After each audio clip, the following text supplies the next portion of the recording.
Hey guys, welcome back to the WODdoc Project365, episode 206. We're out here in Boston. We're going to check out the ECC tomorrow. But for right now, we are talking about Airdyne in spandex, because that only happens in Boston. Everybody in Boston, Airdyne's in spandex. No, for seriousness, what we're talking about is two things. We have two setup points that we really want to talk about, two safety type points. And then we also have a performance tip. You know, because Airdynes, would you say that they're definitely now like a keystone of CrossFit? They weren't in the past, and they'll be a lot more. They were in last weekend's WODdoc. They were in last weekend's WODdoc. So I mean, we see them every place nowadays. The only big difference that you're going to see between this Airdyne and Assault Bike is that the handles are much higher than the other ones. First tip that we're talking about is seat height. When we look at seat height, the important thing that we're looking for is when the pedal gets all the way down to the floor and it's at its lowest position. All right, we want the foot to be in a neutral position. We want the leg and the hip not to be overly extended, but we like to say it's in an athletically extended position, right?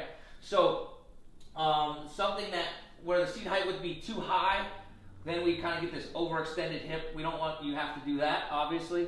And if the seat height was too low, the hip stays in flexion all the time, and we're going to end up smoking out the thigh and the anterior hip flexors and stuff like that. So we don't want to do that.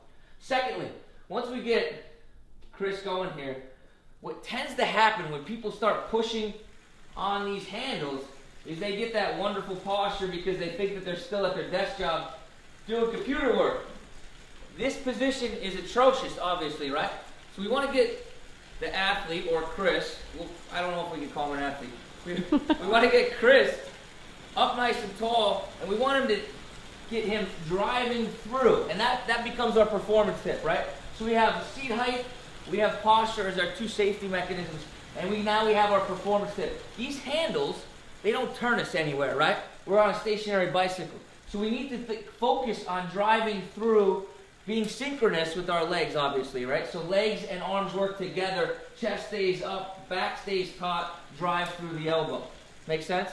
Make sense to you? You want to add something to me? Give me some knowledge. Just go hard in the Airdyne until you throw up. Go hard till you throw up. Guys, Chris, thank you so much for letting me come into your humble abode.